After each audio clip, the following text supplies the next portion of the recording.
So hello and welcome. जैसा कि आप टॉपिक यहाँ पर देख रहे हैं अपनी स्क्रीन पर, यहाँ पर लिखा है symmetric properties and conservation law.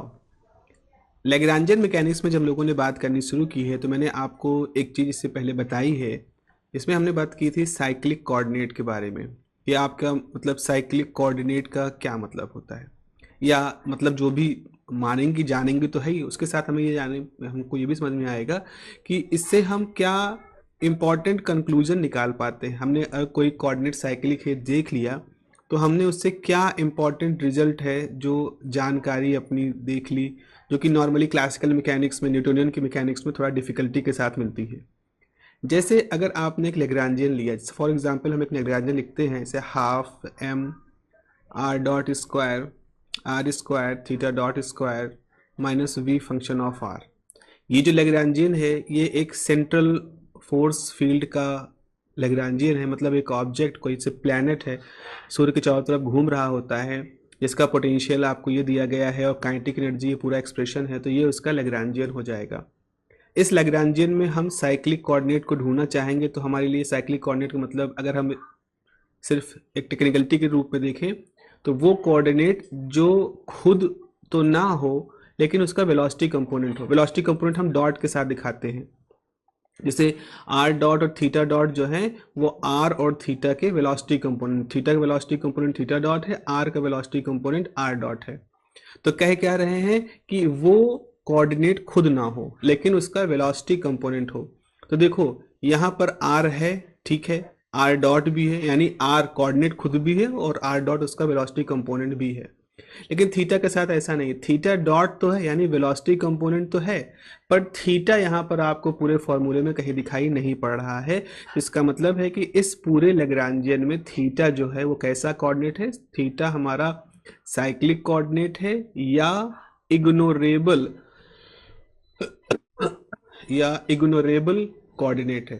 Theta is a cyclic और इग्नोरेबल कोऑर्डिनेट। अगर आप जान गए एक बार कि थीटा साइक्लिक है तो इससे आपका क्या फायदा हुआ?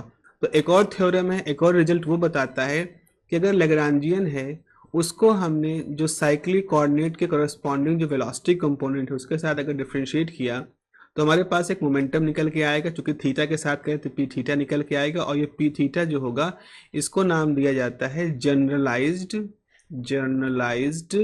मोमेंटम। तो ये हमारे पास जनरलाइज्ड मोमेंटम होता है। तो कॉन्सेप्ट ये कहता है अगर थीटा साइक्लिक है तो उसके करस्पॉन्डिंग जो मोमेंटम होगा पी थीटा मतलब एंगल से जुड़ा हुआ मोमेंटम, जिसको कि हम नाम देंगे एंगुलर मोमेंटम। तो आपका कॉन्सेप्ट कहता है कि जो एंगुलर मोमेंटम है ये हमेशा एक कंजर्व क्वांटिटी होगी।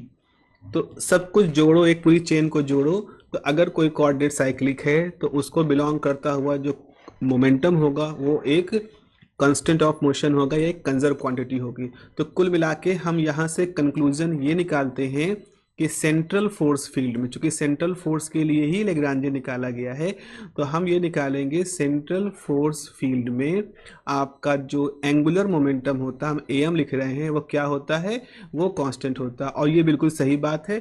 केपलर का सेकेंड लॉ पढ़ते हैं जहाँ लॉ ऑफ एरियल वेलोसिटी है, तो लॉ ऑफ एरियल वेलोसिटी इस बात को बताता है कि ये एंगुलर मोमेंटम होता है प्लैनेट का अपनी ऑर्बिट में, वो हमेशा कंजर्व रहता है। इस चीज़ को हम लोग डिटेल में देखेंगे सेंट्रल फोर्स फील्ड में। तो इस तरह से हमने कुछ कंजर्वेशन के बारे में बात की। हमने कहा कि अच्छा है, कंजर्वेशन के बारे में बात हमको निकल के मिल के आ गई। हालांकि ये चीज़ें न्यूटन की मैकेनिक्स से भी निकाल सकते हैं, बट यहाँ कुछ सीधे तौर पर लेग्रांजियन देख के हैं। जब कंजर्व क्वांटिटी का जिक्र होता है तो एक तरीका और होता है कि क्या ऐसा ही सिर्फ होता है कि आप साइक्लिक कोऑर्डिनेट के थ्रू ही कंजर्वेशन को देख सकते हैं? तो यहाँ पर एक थ्योरम है, हालांकि ये मॉडल अलजेब्रा की थ्योरम, इसको हम नॉर्दर्स थ्योरम कहते हैं। आगे हम इसको डिस्कस करेंगे जब हम इसके बारे में सीधे तौर पे पढ़ेंगे स्टेटमेंट के साथ। पर अभी आप ये समझिए कि अगर कहीं पर कुछ सिमेट्रिक है, मतलब किसी तरह की सिमेट्री एग्जिस्ट कर रही है। सिमेट्री किसकी सिमेट्री हो सकती है? ट्रांसलेशन मोशन की, मतलब आप यहाँ पे हो, आर मूव कर गए तो आप ट्रांसलेट कर रहे हो, ट्रांसलेटरी सिमेट्री है। जैसे यहाँ पे डॉट देखो, एक डॉट यहाँ है, इतने डिस्टेंस पे एक और डॉट है, इतने डिस्टेंस पे एक और डॉट है, इतने डिस्टेंस पे एक और डॉट है। तो आप हर बार जब उतना डिस्टेंस आगे बढ़ोगे तो आपको एक डॉट मिलेगा, ऐसे ही आप इधर मूव करोगे तो फिर आपको डॉट मिलेगा। तो ये एक तरह की ट्रांसलेटरी सिमेट्री है, या रोटेटरी सिमेट्री हो सकती है, रोटेशनल सिमेट्री हो सकती है। जैसे अगर आपने यहाँ से एक लाइन खींची तो अब आप देखोगे यहाँ से अगर आप फिर जाओगे एक सर्टेन वैल्यू पर, फिर आपको मिलेगा एक 30 डिग्री के मान लो कुछ एंगल पे आप ऐसे जा रहे हो तो ऐसे मिलेगा, फिर आप जाओगे तो फिर आपको यहाँ पर। तो आप जब यहाँ घूमोगे तो आपको इस तरह से डॉट मिलते रहेंगे। तो आप किसी भी एंगल पे जाओ और सोचो ऐसा अरेंजमेंट है कि हर तरफ उसका एनवायरनमेंट एक जैसा हो, तो हम कहेंगे वहाँ रोटेशनल सिमेट्री है, या एक तरह से हम आइसोट्रॉपी ऑफ स्पेस कहते हैं। तो अगर ट्रांसलेटरी सिमेट्री होती है तो इसको कहते हैं होमोजिनाइटी, होमोजिनाइटी ऑफ स्पेस। रोटेशनल सिमेट्री होती है तो इसे कहते हैं आइसोट्रॉपी ऑफ स्पेस। ऐसे ही टाइम की सिमेट्री भी होती है। अब ये सब चीज़ें हैं जिनको हम लोग आगे बढ़ेंगे। तो अगर हम किसी जगह पर होमोजेनिटी ऑफ स्पेस की बात करें, हम आइसोट्रॉपी ऑफ स्पेस की बात करें, हम होमोजेनिटी ऑफ टाइम की बात करें, तो जब हम किसी तरह की सिमेट्री की बात करेंगे तो वहाँ पर पीछे एक ना एक कंजर्वेशन लॉ भी काम कर रहा होगा। तो अगर हम सीधे शब्दों में कहें बिना टेक्निकलिटी को इंक्लूड करें, तो जो आपका नॉर्दर थ्योरम है वो ये कहता है कि किसी फिजिकल सिस्टम में जो सिमेट्री होती है वो सिमेट्री एक तरह के कंजर्वेशन को बिलोंग करती है। तो अगर आपने किसी सिस्टम में किसी क्वांटिटी की सिमेट्री पाई, थीटा की, डिस्प्लेसमेंट की, टाइम की, तो उनको बिलोंग करता हुआ हमारे पास एक कंजर्वेशन लॉ भी होगा। अब यहाँ पर हम कुछ फेमस कंजर्वेशन लॉज की बात कर रहे हैं। तो जैसे अगर आपके पास होमोजिनाइटी है, होमोजिनाइटी ऑफ स्पेस, अगर आपके पास होमोजिनाइटी ऑफ स्पेस है तो ये क्या बिलोंग करेगा, ये बिलोंग करेगा कंजर्वेशन ऑफ लीनियर मोमेंटम, ये बिलोंग करेगा conservation of linear momentum. How to prove this, we will prove this. दूसरा है अगर रोटेशनल सिमेट्री है जिसे हम कहेंगे आइसोट्रॉपी ऑफ स्पेस। अगर स्पेस की आइसोट्रॉपी है, मतलब जैसे आप खड़े हो, आप अपनी जगह पे चल नहीं रहे हो, घूमो दाएं बाएं घूम रहे हो इस तरह से, और हर तरफ आपको एक जैसा सिस्टम दिख रहा है, एक जैसी सिचुएशन दिख रही है, तो इसका मतलब रोटेशनली सिमेट्री है, यानी आइसोट्रॉपी ऑफ स्पेस है। होमोजेनिटी मतलब आप आगे गए तो वैसा इस इन्वायरमेंट मिला, फिर आगे गए वैसा मिला, आप दाएं गए वैसा मिला, आप बाएं किसी भी एंगल पर आप सीधे चले गए सेम एनवायरनमेंट मिल रहा है, तो होमोजेनिटी ऑफ स्पेस है। अपनी जगह पे खड़े खड़े डिफरेंट एंगल पे आप सेम एनवायरनमेंट देख रहे हो तो आइसोट्रॉपी ऑफ स्पेस है। तो अगर आइसोट्रॉपी ऑफ स्पेस होता है तो क्या होता है, तो वहाँ पर होता है conservation of what, conservation of, बिल्कुल आप सही सोच रहे हो, चूंकि एंगल की बात हो रही है तो ये होगा angular momentum. What the point, angular momentum. और इसी तरह से अगर हमारे पास homogeneity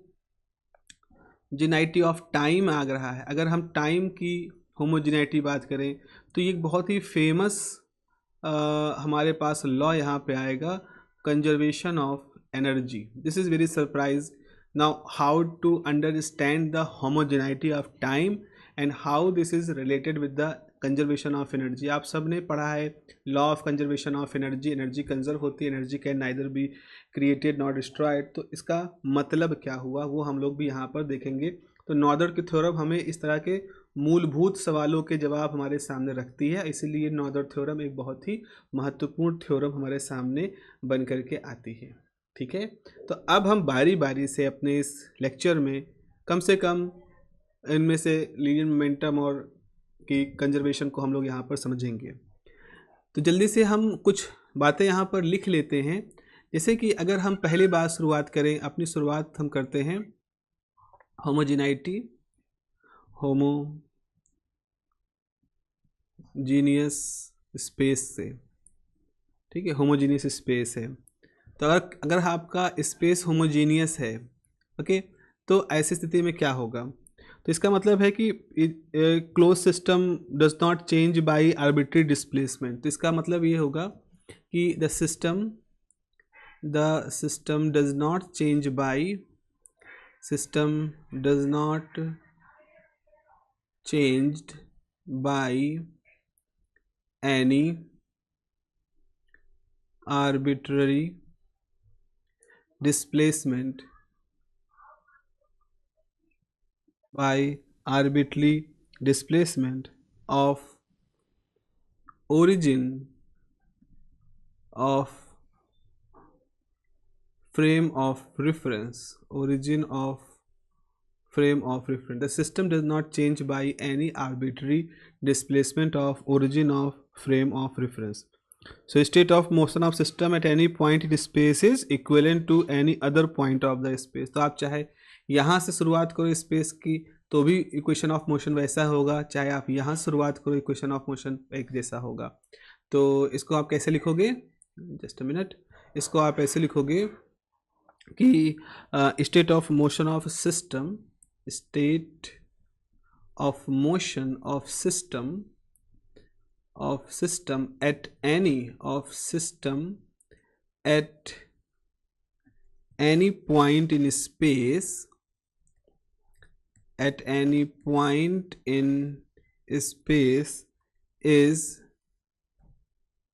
equivalent to any other point of the space. ठीक है, any other point of the space, तो सभी पॉइंट स्पेस के एक ही जैसे हैं। तो हम वहाँ पर ये नहीं कह सकते हैं कि जैसे सपोज फॉर एग्जांपल अगर हमने कहा कि ये हमारा पूरा स्पेस, हमने कोई एक जगह ले ली, आपसे कहा कि आप अगर इस पर्टिकुलर पॉइंट से अपना मोशन शुरू करोगे तो कुछ अलग तरह का होगा पॉइंट नंबर 1 से, और अगर आप पॉइंट नंबर 2 से शुरू करोगे तो कुछ अलग तरह का होगा। नहीं, क्योंकि ये स्पेस होमोजीनियस है, तो जैसा पॉइंट 1 है वैसा ही पॉइंट 2 है, कोई फर्क नहीं पड़ेगा। और आप चाहे यहाँ से equation of motion state of अपना मोशन शुरू करवाएं या यहाँ से मोशन शुरू करें, things will be same, there will be no change. This is the meaning of homogeneous space. Homogeneous के स्पेस होने का ये मतलब होता है। ओके, दूसरा करते हैं आइसोट्रोपी। हम कहते हैं हम कहते हैं आइसोट्रोपिक स्पेस। आइसोट्रोपिक स्पेस, हमारा जो स्पेस है वो कैसा है, हमारा स्पेस आइसोट्रोपिक है। तो आइसोट्रोपिक का मतलब होता है कि system does not change for arbitrary rotation about the origin of the frame of reference. Isotropicity का मतलब क्या होता है कि ऐसे लिख सकते हैं कि सिस्टम नॉट चेंज, इसका मतलब है systems are not changed for arbitrary rotations about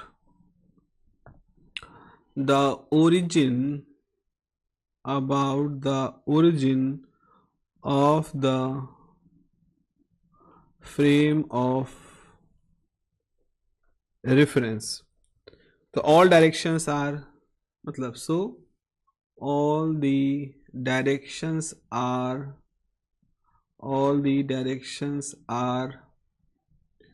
equivalent. So सभी दिशाएं एक तुल्य होती, एक समान ही हिसाब की होती, तो आप किसी भी एंगल का कोई यहाँ पर फर्क नहीं हो रहा है। तीसरा हमारे पास है कि हमारा जो टाइम है, टाइम इज होमोजीनियस। तो ये एक और तीसरा हम कहेंगे टाइम इज होमोजीनियस। तो यहाँ इसका मतलब है कि system does not affected by any arbitrary displacement of the origin of time. मतलब आप कोई सिस्टम का कोई मोशन इस पर्टिकुलर टाइम पे शुरू करें, या पास्ट में किसी टाइम पे शुरू किए होते, या फ्यूचर में किसी टाइम पे शुरू करेंगे, उसका जो इक्वेशन ऑफ मोशन होगा वो सेम होगा। सो एनी मोमेंट में be taken to explain the property of the system. इसका ये मतलब होता है आप वो सिस्टम समय के साथ एक तरह का स्टेशनरी स्टेट में है, समय के साथ उसके अंदर एक इवोल्यूशन नहीं है, या इवोल्यूशन के रेट एक कांस्टेंट है, ऐसा कुछ आप मतलब आगे एक्सप्लेन करने में इसको आप कह सकते हो। लेकिन फिलहाल ऐसा समझ लो साधारण शब्दों में कि there is no any preferable time. कोई ऐसा बहुत ही माकूल समय आप नहीं कहोगे कि इसी समय पर अगर हम एक्सप्लेन करते तो कुछ और तरह से होता सिस्टम को आप किसी भी फ्रेम में चुनो। हाँ, सिस्टम एट एनी मोमेंट में be taken to explain the property of the close system. हालांकि कुछ एग्जाम्पल इसके हम बहुत ही सटीक तो नहीं है, क्योंकि ये बहुत ही मैथमेटिकल चीज़ है और उसी को रखना चाहे, क्योंकि सामान्य जीवन के कुछ एग्जाम्पल अगर इससे हम समझाने की कोशिश करेंगे तो कॉन्सेप्ट से हम मतलब डेविएट हो जाएंगे और फिर हम कुछ और चीज़ें समझ लेंगे।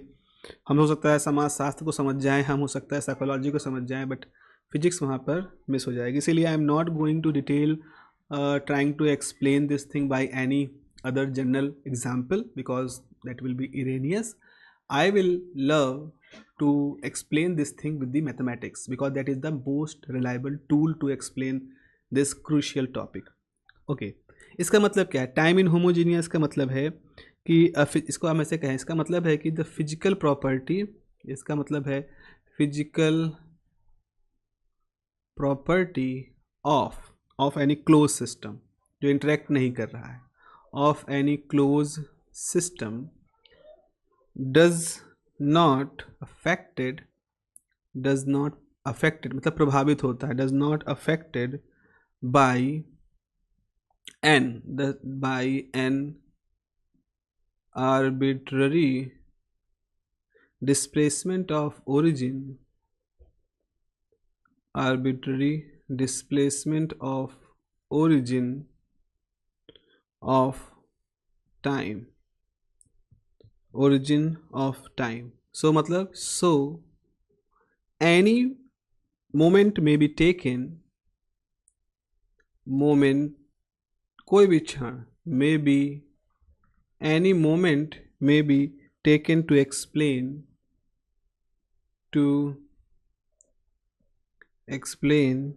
the property of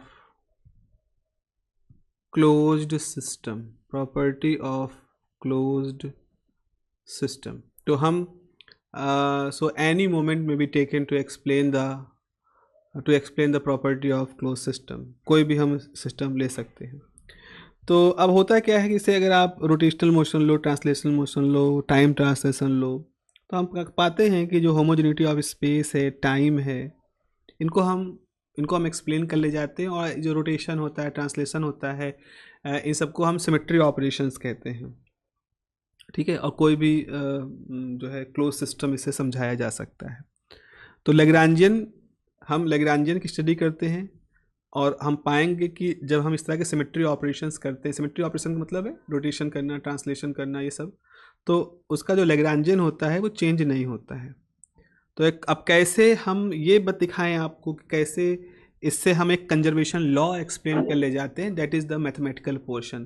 तो first of all let me explain this thing कि हाउ टू एक्सप्लेन की symmetry of homogeneity of the space gives the law of conservation of linear momentum. तो पहला हमारा टास्क ये है बच्चों, पहला हमारा है कि हमें प्रूव करना है कि prove that homogeneity of space gives law of conservation of linear momentum. हमको ये शो करना है, हमको इस बात को सिद्ध करना है कि होमोजेनिटी ऑफ द स्पेस होता है, जिसकी वजह से law of conservation of linear momentum हमारे सामने निकल के आता है।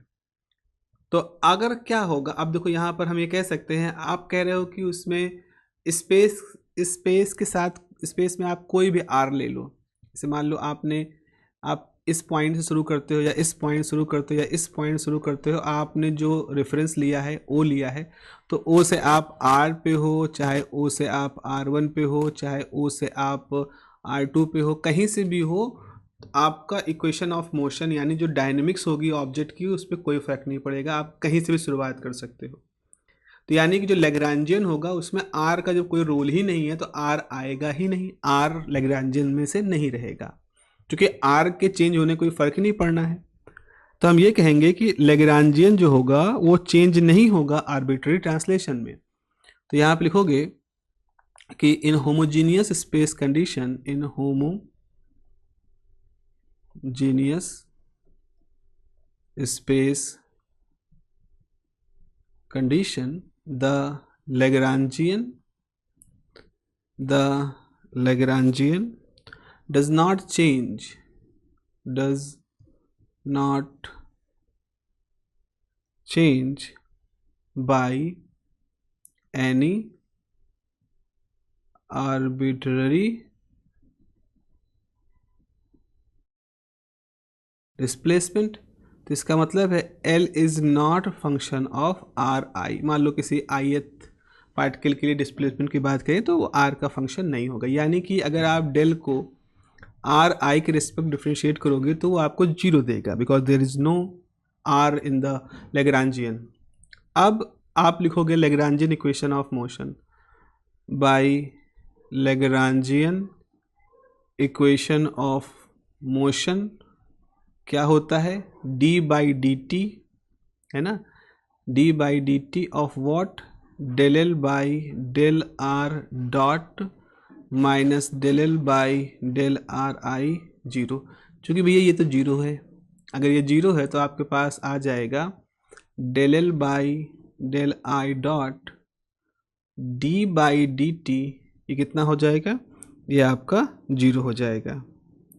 एक इक्वेशन हम यहाँ पर मान लेते हैं। अब आप लिखोगे द लैग्रांजियन इज लैग्रांजियन क्या है भाई, लैग्रांजियन है L is equal to half M I V I square minus V function of R I. ऐसे होता ये काइनेटिक एनर्जी भाई, ये पोटेंशियल एनर्जी है। इसको हम ऐसे लिख सकते हैं half M I R I dot का square minus V R I. क्यों ऐसा लिखा, क्योंकि वेलोसिटी बराबर क्या होता है, D R by D T, यानी कि आर डॉट होता है। तो इसका मतलब है अगर आप डेल को डेल आर आई डॉट के साथ डिफ्रेंशिएट करोगे तो ये जाएगा half M I two R I dot minus zero. तो ये कैंसिल हो जाएगा, आपके पास बचेगा M I R I dot, जो कि असल में हो जाएगा एम आई वी आई, जो कि असल में हो जाएगा P I. This is equation number 2। तो अब आप बाय इक्वेशन 1 एंड 2 देखें, यहाँ पर आपके पास क्या है, ये जो del L by del R I dot है उसकी वैल्यू आपने निकाल दी है, del L by del R I dot P I dot. तो आपके पास यहाँ लिखने के लिए क्या मिल जाएगा, D by D T of P I not P I dot P I is zero, because आपने यहाँ पर क्या रख दिया, यहाँ आपने रख दिया पी आई। तो इस तरह से आपके पास क्या आया, पी आई जो है वो आ गया आपका कांस्टेंट। तो इसका मतलब आप P I is what, P I is the linear momentum. तो समय के साथ with respect to time linear momentum जो है वो क्या निकल के आया, लीनियर मोमेंटम इज कंजर्व। तो हमने ये देखा कि अगर स्पेस आइसोट्रोपिक स्पेस की बात है, नॉट आइसोट्रोपिक, होमोजीनियस स्पेस की बात है, यानी L is not depends upon the R, तो del L by del R I dot is this is equal to zero. और ये क्या हमें दिखा रहा है कि सिस्टम का जो लीनियर मोमेंटम होगा वो कंजर्व होगा। तो इस प्रकार से हमने एक खास तरह की स्थिति में एक खास तरह की सिमिट्री किसकी है, स्पेस की। किस तरह की सिमिट्री है, होमोजिनाइटी वाली सिमिट्री। होमोजीनियस है तो वो क्या कर रहा है, लीनियर मोमेंटम यानी पी आई, पी को क्या दिखा दे रहा है, पी को दिखा दे रहा है कि पी आपका कंजर्व होगा। This is the first implications of this Lagrangian mechanics. Okay, next class में नेक्स्ट टॉपिक जो होगा वो बहुत इंटरेस्टिंग होगा, क्योंकि वहाँ पर हम law of conservation of energy कैसे एक सिमेट्री के साथ जुड़ा हुआ है इससे जुड़े, इसको हम रिलेट करेंगे। और ये एक ठीक ठाक से डेरिवेशन है बट बहुत ही इंसाइटफुल होने वाला है वो। तो we will discuss this in that particular lecture. Okay, have a nice day.